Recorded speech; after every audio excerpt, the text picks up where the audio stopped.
Introducing Royal Caribbean's newest ship, Icon of the Seas, the ultimate family vacation. The ultimate 6 slides, 8 neighborhoods, 0 compromise vacation. The ultimate never done that, can't wait to do it vacation. The ultimate chillin' by a different pool every day of the week vacation. This is the Icon of vacations. Icon of the Seas, arriving in 2024. Book today. Come seek the Royal Caribbean. Ships Registry, Bahamas.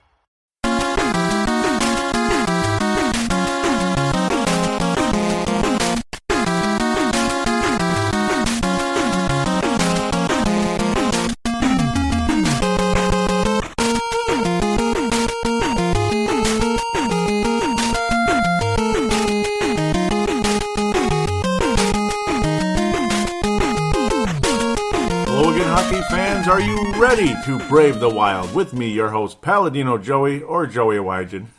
Brave the Wild is available on thesportstuff.com, iTunes, Stitcher, and Double Twist. Great to be back on board once again to talk about the Minnesota Wild, who are playoff bound, the 8th seed and all that stuff. So the Wild didn't win any games or anything in the last 2 games that were left in the regular season, but they make the playoffs anyway because the Colorado Avalanche were not up to the challenge. The Minnesota Wild, officially the weakest team since the shootout format, with 87 points to make the playoffs. So there you go. Anything can happen, though. Crazy things can happen, but the way this team has been playing of late and the inconsistency, again, it is an anything can happen type of deal. The way they finished up the season didn't look so hot, though, did it? Didn't look so hot at all. The Minnesota Wild host the San Jose Sharks, the Shocks, on Tuesday, April the 5th, and it was a 3-0 shutout by the San Jose Sharks. I honestly don't have a whole lot to say about either one of these 2 games. 3-0 shutout. Brent Burns looks fantastic. Patrick Marleau with 2 goals in the game. Joe Thornton, that top line of the San Jose Sharks, look primed and ready for somewhat of a playoff run and such. We'll see what happens with that ultimately. Devan Dubnyk, well, he didn't have the best game. He didn't have the worst game. I mean, 3 goals are 3 goals. He only faced 20 shots, though, so definitely not the best performance you ever saw. James Reimer with 29 saves in the game, the best player of the game overall, even though Brent Burns, again, looked absolutely fantastic. Oh, man. Reimer, a veteran, but not too old. A little bit younger than Devan Dubnyk. Nice future in the league. Nice goalie for San Jose Sharks, and not even the starter because it's Martin Jones, but it's still a nice combination for the Sharks. Again, not a whole lot to say in this game. Nate Prosser got his usual fight, this time with wing goals, I guess. That's good for him, I suppose. He always seems to get in a fight in the game, him or Dumba. Zach Dalp was called up to play in this one, along with Christian Folin. No Mike Riley, no Matt Dumba, both scratched. Mike Riley sent down to Iowa for some reason. I'm not sure. I'm not sure why Mike Riley was sent down. Christian Folin bringing a little physicality to the defensive core, the blue line, all that good stuff. Obviously, he's the kind of player I think he deserves to be in the NHL, but he's, again, kind of borderline-ish, 5, 6, 7, if you know what 7 means, defenseman. 7th defenseman obviously means scratch or down in Iowa, one of those type of deals. Zach Dalp, well, he's on the Wild. He's kind of been in and out of the NHL, mostly an AHL level a player. 26 years old. He was a 4th-round pick years ago by the Carolina Hurricanes. Ultimately, he's played about 100 games in the NHL, but again, mostly a career minor leaguer. Carolina Hurricanes 2nd-round pick. My bad. I went a little bit too low there. 45th overall pick. Again, another guy that, well, was looked on higher than he ended up being, from Paris, Ontario. Paris, Ontario. That's an interesting combination there. But again, yeah, I mean, in and out. 119 games total. He did score a goal in the second game, Calgary Flames game. We'll get to that shortly. But overall, again, a meh performance against the Sharks. Again, don't have a whole lot to say. Just a little bit disappointed that, the Wild don't have Brent Burns. He was so inconsistent with the Wild. I think the coaching was kind of up and down with the poor guy. The going to forward defense and forward defense. And yes, the Sharks do it, but they handle it better, and he's more of a full-time defenseman, which is what he should be. But a 74-point season for Mr. Brent Burns, and just makes us seethe over here again. Local shows talked about it as well. Say it's almost like they're listening to me, right? No, just great minds think alike, I suppose.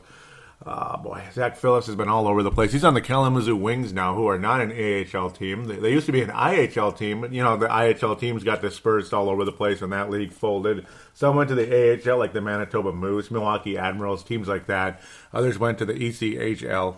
And, down where the Quad City Mallards are, that's the Quad City Mallards, Kalamazoo Wings. Zach Phillips has been a part of multiple organizations. He was with the Atlanta Gladiators. That's an ECHL level team. I thought it was AHL, but it's lower down, unfortunately. It's basically like double A if the AHL is triple A. That's basically what it is. And that's where Zach Phillips is right now with Jared Knight on the Quad City Mallards. But again, that's kind of more of a second segment conversation. But when you're talking about the Sharks, we're going to think about those guys. Zach Phillips, Devin Setaguchi. Phillips long gone, obviously struggling over there in Kalamazoo. That's 2 levels below the NHL, and of course Devin Setaguchi not in the United States anymore as a player. And Charlie Coyle, who'd been very strong, but again, he's not at Brent Burns level yet. But I suppose he's got some time. He's got some time to catch up. He's about 7 years younger, so time is. There's still plenty of time for Charlie Coyle to continue to develop, and he showed some serious signs during the course of the season. Big long break period. I don't know why. It's just the way the schedule turned out, I guess. I mean, they had to get to a point. You can't wrap up the season like five days earlier than everybody else, I suppose. So Saturday, April the 9th, the Minnesota Wild host the Calgary Flames. Nicholas Backstrom. Could this be the final send-off? Probably. It was a nice send-off for him, but were we really in the mood for that? I don't know. 36 shots on goal by the Wild, and the only guy to score in the game was, Zach Dalp. Zach Dalp. Isn't that adorable? Zach Dalp was able to score a goal, and that's it. Nicholas Backstrom, another adorable thing here. Again, I'm just being weird, but a nice send-off for him, stopping his former team and probably, most likely, his final game.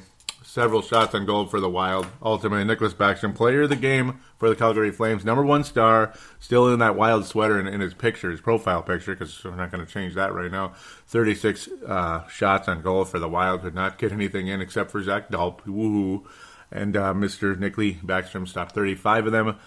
Darcy Kemper, you wanted to give Devin Dubnyk a break, and he wasn't so good out there. And it just is what it is. Yay. Gave up 2 goals and all that, and then Dubnyk took over, stopped 6 shots. Just a meh game for the Wild overall. Tough situation, ultimately, in this one. Ryan Carter and Christian Folin, all guys who were desperate for points, basically. Poor Ryan Carter, he'd been in and out of injuries. He's a valuable guy, obviously, and Folin limited in points because he's been limited ice time. He's got some offensive ability with that powerful shot, and he's a big physical guy. Still has a future in the NHL, but again, not really. I don't think he's a top 4 defenseman in the league. Zach Dalp, a 4th liner at best, of course. But he scored a goal, so good for you, Zach. Good for you, Zach Dalp. The wrong Zach, because Zach Parise, unavailable.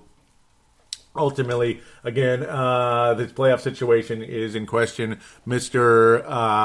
Thomas Vanek's playoff health and being available in the playoff, basically in question. Iffy basically is the word for Mr. Thomas Vanek. The old undisclosed injury, whereas in Zach Parise's case, it is a back. Even though they say undisclosed, it's a back, and he injured it back in January, and that's one of the reasons that he'd been so just unsuccessful in his play. I don't even want to say limited, but unsuccessful in his play from quite a while there. You figure it is a debilitating type of thing. It's going to slow you down. I was thinking it's either a shoulder or maybe broken ribs or something. It ended up being a back injury, herniated disc. And it was getting a little better, of course, so he was still able to play through it. And then it got really aggravated against the Sharks, and he has had tingling in his legs. That's not good. Rochester Mayo for Zach Parise, and they're talking about they're preparing for he may not be available for a considerable amount of time. So it is what it is. Someone else has to step up. Like the coach and the GM will always say, that's just the way it goes. Charlie Coyle hasn't scored a goal since March 1st. Tick tock. Time to score. Jason Pominville was on fire when Mr. Torchetti took over, then got hurt. Hasn't scored since. Okay, Jason, come on. Time for you to step up. Jason Zucker, well, you're definitely going to get ice time now. If Zach Parise's not available, he'll definitely be suiting up. And it's time for Jason Zucker to step up like he did last year and earlier this season when Mr. Parisi was out, but particularly last year when Parisi had that broken foot. Jason Zucker exploded out there. He was absolutely fantastic. He filled Zach Parisi's role pretty nicely. You don't replace Zach Parisi, but Zucker did really help in the scoring department when Mr. Zach Parisi was unavailable for the Minnesota Wild. Eric Holla, Mikhail Granlund, go get him, buddy. Go get him. David Jones, hey, man, third line player. Obviously used to be a 27 goal type of guy, 25 type of goal type of guy. Keep it up, step it up, all that good stuff. Nito Niederreiter's been a good performer in the playoffs. Eric Holla had a very good performance in the playoffs 2 years ago. Would like to have that step up again. Would be absolutely fantastic. And that's pretty much what segment number 2 is. Segment number 1 is very short because it's 2 games to wrap up the season here. Neither of them were very exciting in terms of, the Wild lost both of them. They're going into the playoffs with a 5-game losing streak. But Nicklas Backstrom, congratulations on having a very strong performance. This reeks of, it's my final game, and I want to give it all I've got. I want to absolutely make sure that I'm stepping out of this with a victory and look like the Nicklas Backstrom that was an all-star for the Wild for a number of years. And he was able to perform at that high level and shut the Wild down. In Xcel Energy Center, a place he's extremely familiar with, against a team he's extremely familiar with, and he walks away 38 years old with a victory. If Nicklas Backstrom is back next year, I'd be very shocked. But if I were him, go ahead. This is it. Unless some Stanley Cup contender calls and says, would you like to be our backup for Jonathan Quick or somebody like that? The Blackhawks and Backstrom, that'd be an interesting combination. You never know, but I doubt it. I truly doubt that'll happen. Congratulations, Nicklas Backstrom, on a wonderful career. Wishing you the best in Finland. Is he going to stay here? Is he going to move back to Finland? No idea. That's his business. And God bless you, Nicklas Backstrom, on your victory. Good thing we made the playoffs anyway. It wouldn't have changed our seeding. Don't know if it would have been a momentum thing either. The 0-3 Wild limped into the playoffs at the end. They were playing very well, and then, of course, the last couple of games, they got their ass handed to them. I remember losing 4-0 to Columbus in there. It was a garbage performance. I still remember, but it is what it is. We're in, and the Minnesota Wild will be the 8th seed against the number 1 seeded Dallas Stars. And yes, we knew it was coming. The Dallas Stars will... we knew it was coming, but the Minnesota Wild and Dallas Stars will finally face off for real in the playoffs. We could start our playoff rivalry against an old bitter rival that obviously used to be our best friend back in the day, because the Wild didn't exist yet, and the North Stars were they were our pride and joy for Minnesota NHL hockey. Miss them so much. I miss the North Stars so much. The Dallas Stars, completely different franchise now at this stage, completely different team, totally. Obviously, the ownership has changed multiple times since then. The coaching, the vice president of vice president, the general managers, the coaches, the players. You have Lindy Ruff, the old grizzled Buffalo veteran, all that good stuff. Lots of really nice young players, and I knew the Dallas Stars were going to emerge this year. That's why I picked them as the quote-unquote surprise, the team that will emerge in the Western Conference this year. I was dead on with that one. I knew it. I knew they were coming. I knew they were going to be a team that was going to greatly surge when you have Jamie Benn and Sagan. Those guys are just fantastic, and you have other players, defensemen, veterans. Goaltending is the only position that's not so great, but Blackhawks goaltending has never been fantastic, but Corey Crawford certainly steps up when it's playoff time. We'll see how the Stars show up this time. 2 years ago, they faced off against the Anaheim Ducks. Did not go so well because they were the 8th seed. Now they're at the top, and here we are still down where we were before. Yay. So let's hope for the best here. Hope for the best here. We'll get into that right away. Segment number 2, I'll preview the whole postseason. Not superly in depth when it comes to the Eastern Conference and other West teams. I mean, I'll get into it enough where I get a vibe how this team is going to do. But obviously the more detailed series would be the Dallas Stars and Minnesota Wild. We'll get to that right after this.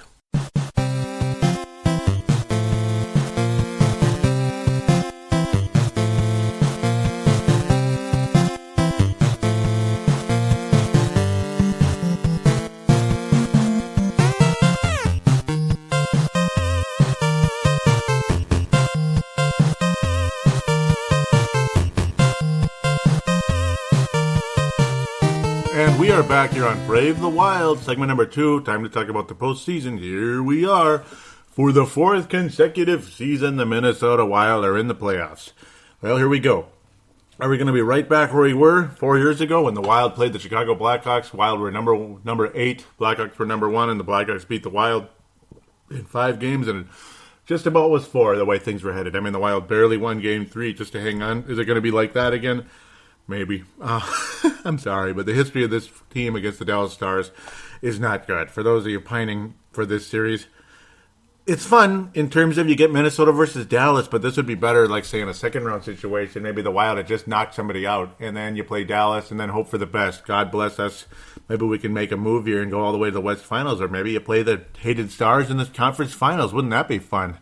Well,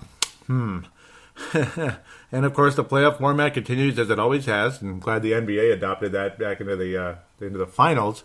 They had it already in the playoffs. But, yeah, the 2-2, 1-1-1, if you know what I mean. 2 home for the, 2 home, 2 away, 2-2-2-2, 1-1-1, all that good stuff. So, Minnesota, Dallas, Thursday, April 14th. Happy 26th birthday to my long-lost cat who was put to sleep in 2007. Chloe the cat, that would be her 26th birthday if she was still living.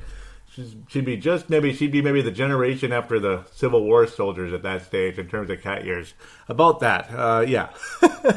her parents or maybe grandparents were that would have been in the Civil War. She'd be that old already, if you know what I mean. Yeah, okay, that's irrelevant to anything. But it's kind of fun in a way. Dallas Stars in Minnesota. It's like I don't want to come off negative, but this reeks of a 5-game victory for the Dallas Stars, and I'm not trying to be a jackass. It's just, I don't know. I don't like the matchup very much. I don't have a good feeling right now. Anything can happen. Anything is possible. LA Kings, nobody saw them do what they did. They swept a team in the first round. I can't remember, was it Vancouver in the first round, and they just kept sweeping everybody until the New York Rangers, or God, what were they? Freaking New Jersey Devils with Zach Parise, his final games there. Were able to survive and win 2 games against the LA Kings. That was after the Kings had a 3-0 lead. Almost had an undefeated postseason. So, yes, anything can happen, but does this team reek of that type of run? Especially with an undisclosed injury to Eric Hall, an undisclosed injury to Zach Parise, an undisclosed injury to Thomas Vanek. I don't like this matchup very much. I really don't. Thank God for NBC Sports Net. I mean, I love the way the NHL, this is the one thing the NHL has done right, and that's having all these channels covering all the games. It's kind of like the NCAA tournament. You can watch any game now on cable TV or, of course, your smartphone. If you have a smartphone, and I recommend a Note. Because if you want to watch sports, don't you want a nice big HD screen? You know what I mean? So it's nice to have a Note, say if you can't watch it at home. Yeah, really nice to have a Samsung Note. But that's just me, or your iPhone Plus, like what would it be, 6S, stuff like that. Yeah, it's nice to be able to watch every game that way, and it's going to be fun to watch regardless. I just hope it's not a depressing matchup, I suppose. I don't know if I'd really want to play Anaheim either. I don't know. I don't like our history against them either. St. Louis, the history was poor, and then the Wild took over and had a wonderful series last year. They won in 6. Right now, I'm leaning Dallas in 5, and I know that sounds really negative, but again, the history of this series has not been good at all. No major injuries at this stage for the Dallas Stars. Lettinen will most likely be the goalie, but Antti Niemi helped. He helped the Blackhawks win the Stanley Cup, or was it Philadelphia? I know they played each other in the 2010 finals. Niemi, I'm blanking right now for the moment, and it was Chicago. He did help. It was Chicago. He helped them win the Stanley Cup. Yep, I remember now. Yep, helped them win the Stanley Cup in 2010, and then, of course, was moved on and wound up in San Jose ever since, and then with the Dallas Stars at this moment to help back up Kari Lettinen, who, well, he's had moments against the Stars, or the Wild, unfortunately. So many talented players in this team. Patrick Sharp, former Blackhawk, he's only got 3 rings, and then you got Oduya. He's had a strong career over the years. He was also with the Blackhawks. Jason Spezza, Aiken, Jamie Benn, of course, and Sagan. My God, these guys have had a hell of a run. I don't know why they're not showing Sagan in here. This is kind of driving me crazy, but it just is what it is. We know he's there. Ellis Goligoski, the former Gopher, he's really had a nice, strong career for the Stars to this point. Just so much talent on this roster. It's unbelievable. 37-point season for Alex Goligoski, who's the same age as Brent Burns. I can't believe that. That's crazy. Same age as Brent Burns. Huh. Former Gopher, of course. Nice, strong career for them. to me, it's just, again, the matchup. The matchup, I mean, what else can you say? I wish I could... why aren't they showing the regular season? But ultimately, well, we'll worry about that later, I suppose, when it comes to the regular season between the Stars and the Wild. The Stars finishing the regular season strong, clinching that number 1 seed, and also helping us out a little bit, knocking off Colorado. And yeah, they beat Nashville, but it didn't really change us that much. They also have John Klingberg. 58 points in the season. Incredibly strong defenseman. Patrick Sharp, like I said earlier, 55 points in the season. Klingberg, 58 points on the season. Tyler Seguin, 73 points in 72 games. But Ben is the star of the Stars. Yes, sir. The first Dallas Star / Minnesota North Star, but really first Dallas Star to score. The North Stars had a 50-goal scorer. Brian Bellows, I believe, had a 50-goal season years ago, if you can believe that. In the 80s. Jamie Benn, 41 goals on the season, 48 assists, 89 points, +7. Klingberg, +22. Goligoski, +21. Wow. They score, and they score often, do the Dallas Stars. 3 shutouts for Antti Niemi during the course of this season. That's crazy. His number is actually slightly better than Kari Lehtinen. I think we'll see both of them. Niemi actually had more games played in the regular season. I'm guessing Niemi is going to be the main goalie for the Stars in this series, but who knows? They're pretty close. They're interchangeable, and that's kind of what situation was going on with the Chicago Blackhawks for a while, ultimately. And then, of course, Darling's been taking over for Crawford, kind of like nagging injuries, letting him heal up and such.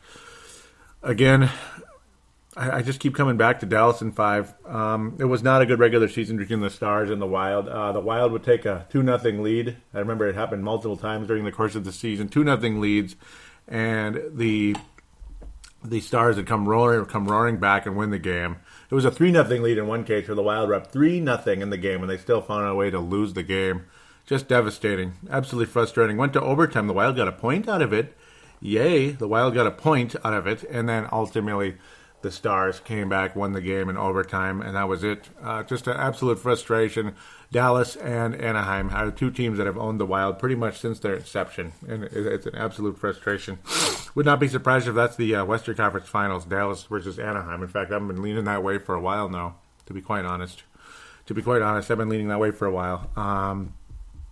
Right now, I'm going to go with Dallas in 5. Who's going to win Game 1? Well, Dallas.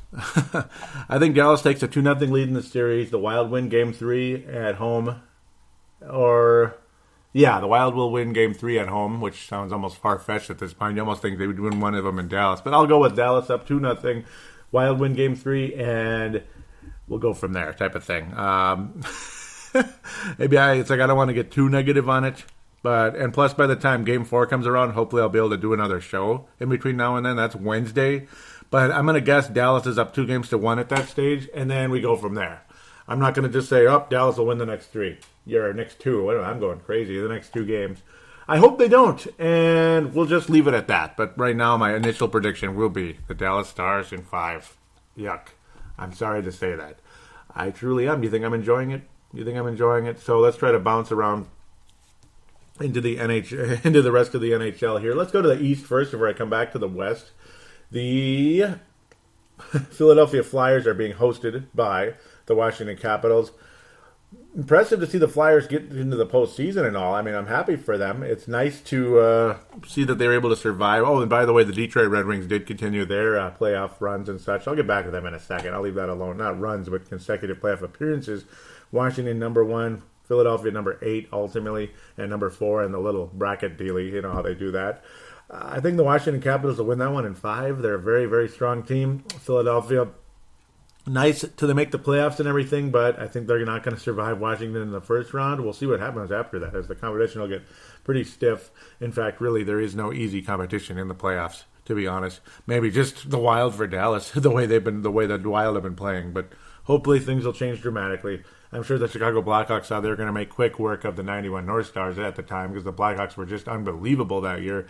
And we all know what took place that time. Boo-boo, right? Pittsburgh Penguins. You know what? Wow, they're actually good again. I can't believe it. What a strong season. Over 100 points. Number 2 in their little brackety dealie there. Hosting the New York Rangers, 2-3. That's a nice matchup back and forth. They've had so many playoff series the past few years. High-scoring teams, quick kind of precision types. Better goaltending in New York, though Lundqvist hasn't been as good the past few years. I think he's getting up there a bit in years. And he's not as good as he was about 5-6 years ago when he was downright fantastic. Kind of keeping the Rangers around, and boy, oh boy, they've had some nice playoff success, and then they've had some early exits. The Rangers were downright awesome last year, number one seed in the East, and now look at them. They didn't get to the finals again. They're trying to go back to the second straight finals and maybe get it done this time. I think Pittsburgh's going to win that series, if you can believe it. I think we're going to see Washington versus Pittsburgh. I think that's going to go 7, though. Extremely dramatic series, and I think that's might be Pittsburgh's undoing. It's going to force them to 7 games, and then, well, we'll go back to Washington in a minute. Or actually, I'm going to probably leave that alone for now. Florida versus New York. The Islanders are all the way down in the 4th seed. Number 2, they're the number 2 wild card in the Eastern Conference, and that's unfortunate, because they have to play Florida in the first round, who's been strong all year. Jaromir Jagr's playoff success, or overall just success in general, his longevity has been downright fantastic, and I couldn't be happier for that team right now. Florida Panthers really strong right now. I think they're going to beat the Islanders. Initially in the at the beginning of the season, I had the Islanders and the Anaheim Ducks in the finals. I still may go that way, but I kind of can't. I think Florida's going to beat them. Is that okay with you out there? Is that okay with you that I picked Florida to win, even though I had the Islanders winning the Eastern Conference at the beginning of the season? They're a very, very good team. I mean, I'm not going to lie, but yeah, I just can't do it. I can't pick the Islanders to beat Florida right now. I think the Panthers are very strong. So I'm going to go with the Panthers in that. I think that series is going to go 6. Panthers win in 6, ultimately. Just too strong. Good goaltending. Good overall sound team. Very nice defense. And you have Brian Campbell, also former Blackhawk. So many talented players that have been on the Blackhawks that are elsewhere, but the Blackhawks are still good. It's just incredible how they continue to stay as good as they are. Tampa Bay Lightning and Detroit again. That's been another series that's been around for a long time. I think that one's going to go 7. And, of course, Pavel Datsyuk, he's in his last days in the NHL. He announced he will retire at the end of the Detroit Red Wings season, maybe with the Stanley Cup, maybe, but I don't think so. I think the Tampa Bay Lightning, who are actually only 4 points better than Detroit, I think that series will go to 7 games. 7 games at the Tampa Bay Lightning, the host Tampa Bay Lightning, the Eastern Conference champions, will advance past the first round over the Detroit Red Wings, despite the fact the Red Wings are still good, still strong, but they're not cup contenders anymore. They're just not. They're not a Stanley Cup team anymore, and maybe I'll be proven wrong, and they'll be in the East Finals, and things will get very interesting between them and maybe Washington or Pittsburgh or somebody. But I'm going to go with the Tampa Bay Lightning in 7, and you'll have a Florida versus Florida matchup for the first time, and that's going to be very, very cool. I personally, I'm not going to go through the whole playoffs right now, even though, maybe I will later. I don't know. Dallas and Minnesota, I got the Stars in 5. I'm just very sorry. I'd love to see the Wild come back and win this series. And again, subject to change. I'll just leave it as Dallas up 2-1 after the first 3. Chicago, St. Louis again. How many times have these two teams played in the playoffs? I mean, a trillion times over many, many, many, many years. I remember it many years ago, back in the day. I remember it just a couple of years ago, and I remember it last year. 2 years ago, when it looked like the St. Louis Blues were going to knock off the Blackhawks. We were all very happy, very excited, and then what happened? Here come the Blackhawks. Here come the Blackhawks again. And then last year, Nashville looked like they had the Blackhawks. They had them dead to right, and what happened? Here come the Blackhawks. Ugh. Blackhawks are going to win the series. It's going to go 7, though. It's going to go 7. It's going to be very dramatic. St. Louis will take a 2-1, 2-1, 3-1, 3-2 lead, whatever, in the series, and the Blackhawks will come back and win in St. Louis and defeat the St. Louis Blues in 7, and the Blues will lose in the first round again. I don't know if the St. Louis Blues will ever win a Stanley Cup. They had such a they were so strong starting off their runs as an expansion team, going all the way to the Stanley Cup Finals back-to-back years. Their first 2 seasons in existence, they went to the Stanley Cup Finals. It's almost like the Vikings going to Super Bowl IV as early as they did, and then losing that game, and history changed after that. Of course, the Vikings went to 3 more Super Bowls, but they didn't win any of them. St. Louis lost both of their Stanley Cup Finals, and then after that, they went to a couple conference finals here and there, and ever since, they've never been back to the Cup. finals. Never. The Blues never have won a cup, and I don't know if they ever will, despite their incredible regular season success over the course of just so many years. And they had a couple of down years and such, and they got Eric Johnson with the first overall pick. They had a couple of down years, though, and it was really crazy. It was hard to believe the Blues actually sucked for a little while, but they did in the mid-2000s. But they won't beat the Blackhawks.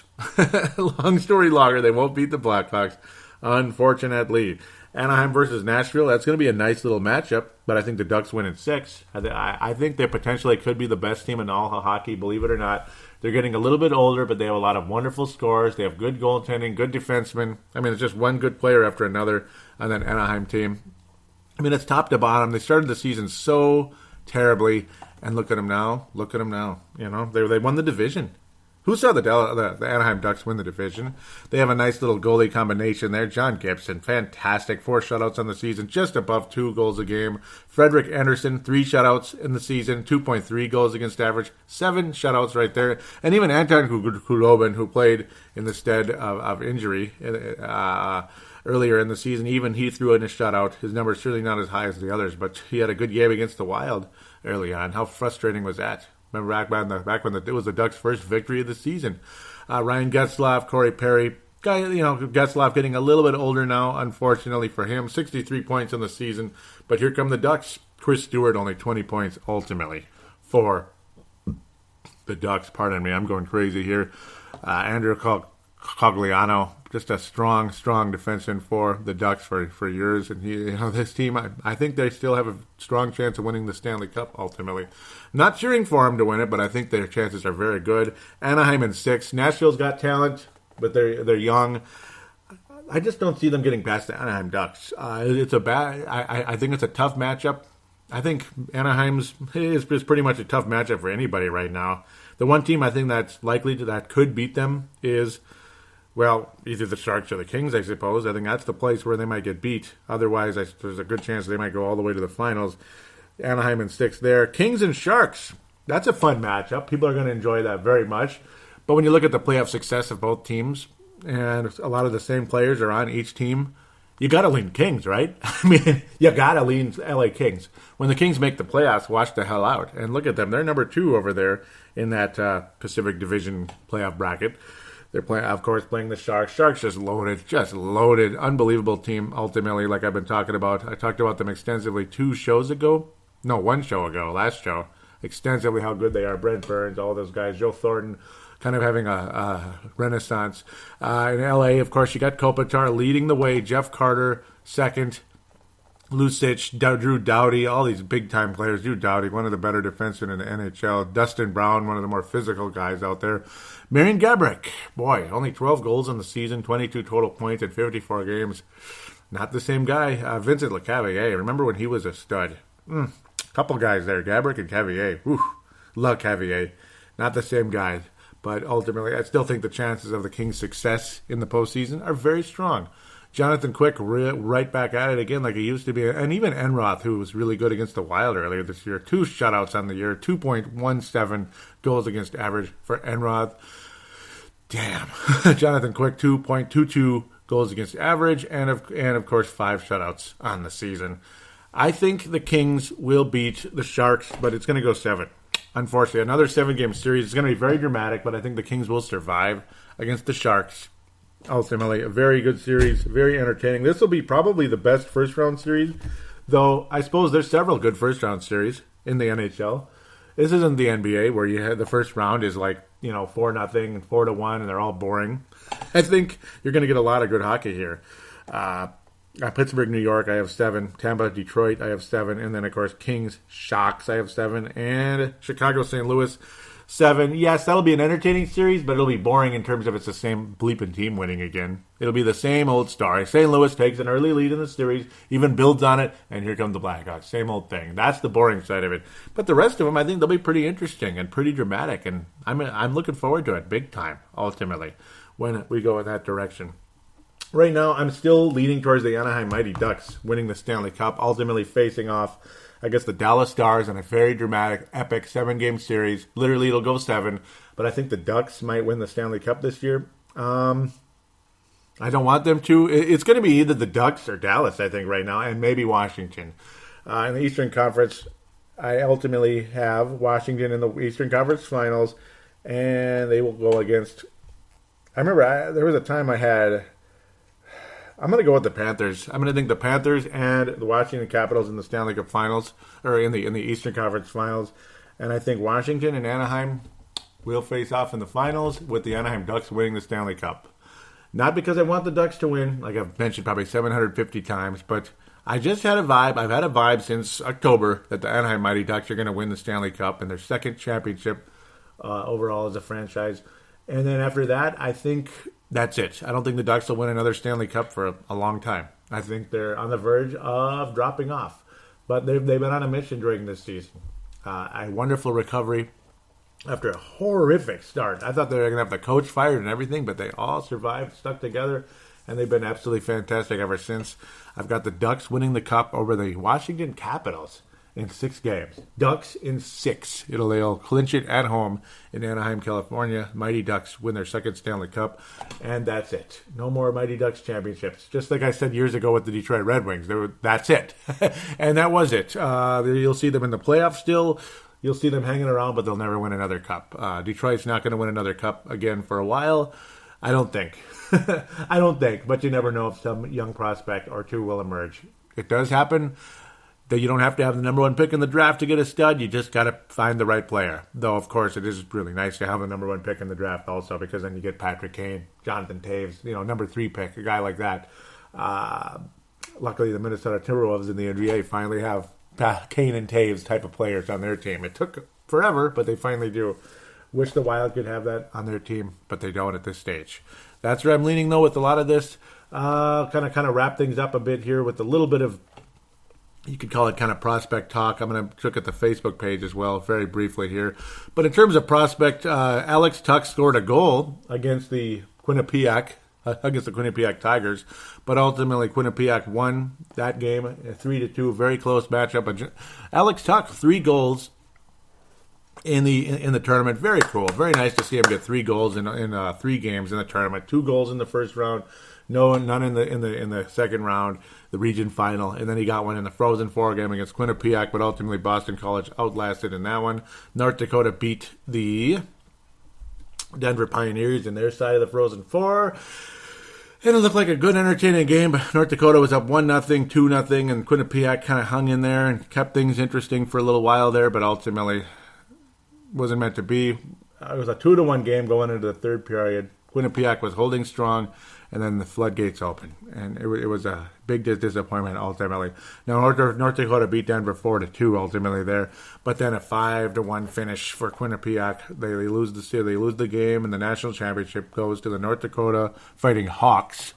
So the North Dakota Fighting Hawks get their first national championship since 2000, and their 8th overall. 8 national championships for North Dakota.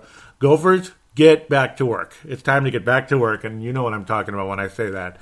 I'm not just saying get back to the tournament. I'm not just saying get back to that Frozen Four. I'm saying their name needs to be showing up in that little box there, that little rectangle that says national champion. Get back to work, Don Lucia and Gophers, because it looks like Donnie's going to be back, though we haven't heard any confirmation of any types. But Quinnipiac, ultimately, again, another bummer, another disappointment. They got shut out by Yale 2 years ago when Yale, or was it 3 years ago already? 3 years ago when Yale knocked the Gophers off in the first round. The weakest team in the tournament went all the way, won the national championship. Quinnipiac gets back there 2 years later, and 3 years later. God, 3 years later. And down goes Quinnipiac again, and it's to North Dakota. I'm glad it's not Denver, but I don't like North Dakota either. Like I said last show, I don't want to cheer for our former WCHA rivals. I don't want to do it at all. WCHA now is teams like Ferris State and such. It's not the same guys anymore, which is kind of sad. What is it? The ECHA now, whatever that is, right? I don't like North Dakota, Denver, any of them. I don't like St. Cloud State. I hope the Gophers can get back and win it again.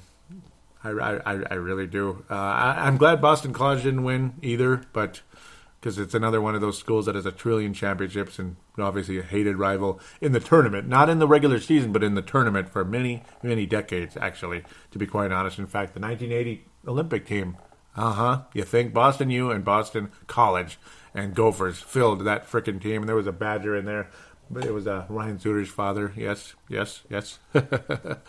Oh, boy. But we'll move on from that now.